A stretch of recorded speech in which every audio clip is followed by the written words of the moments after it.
Camtasia is essentially two applications in one. It's both a media recorder and an editor. Throughout this chapter, we'll take a deep dive into the recorder so you can learn to fully capture your story. There are three primary ways to access the recorder anytime that Camtasia is running.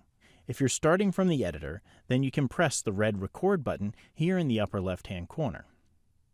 Camtasia also installs a menu bar widget here in the upper right, allowing you to select Start Recording from anywhere on your Mac. You can also access the recorder by using what I like to call the ultimate recorder keyboard shortcut of Command-Shift-2.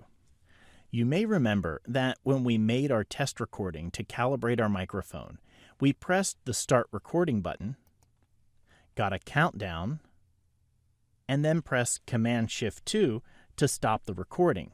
But notice here in the top of the recording window, we can resume our recording by again pressing Command-Shift-2.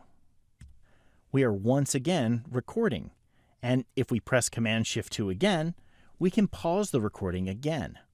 I'll press the Delete button to delete this recording and then confirm it. So with only one keyboard command, you can summon the recorder, pause a recording, resume a recording, and stop a recording. The Camtasia Recorder window allows you to select what type of media or inputs that you want to record. The left side of the recorder allows you to record video, while the right side allows you to record audio. An input will be recorded if its slider is lit green, allowing you to see at a glance what you're going to capture. Clicking on a slider toggles it between on and off. Starting on the left, you select what screen or portion of a screen you want to record. This can be from your computer or an iOS device running iOS 8 or newer and is hardwired to your Mac. Next, you can choose to record a camera connected to your Mac, including your Mac's built-in FaceTime camera or a third-party webcam. I have a small webcam here in my booth, so when I select it, it turns the camera on and you can see what's going to be recorded.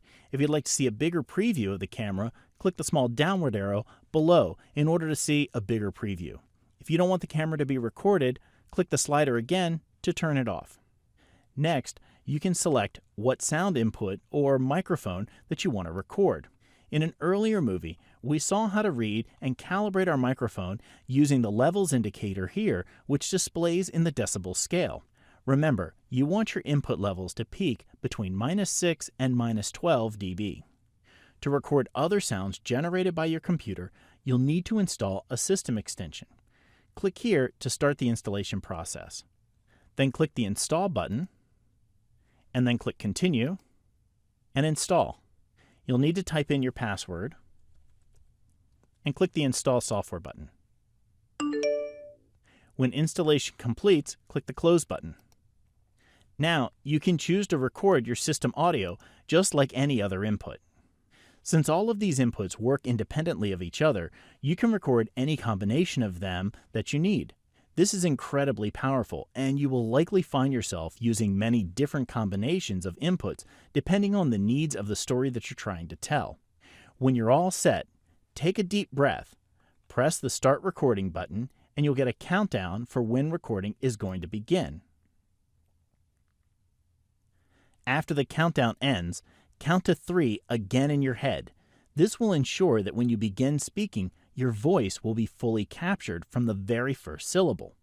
When you're done recording, again count to 3 in your head and then press Command-Shift-2 to stop the recording or use the menu bar widget to stop it, ensuring that you don't accidentally cut off the end of your audio.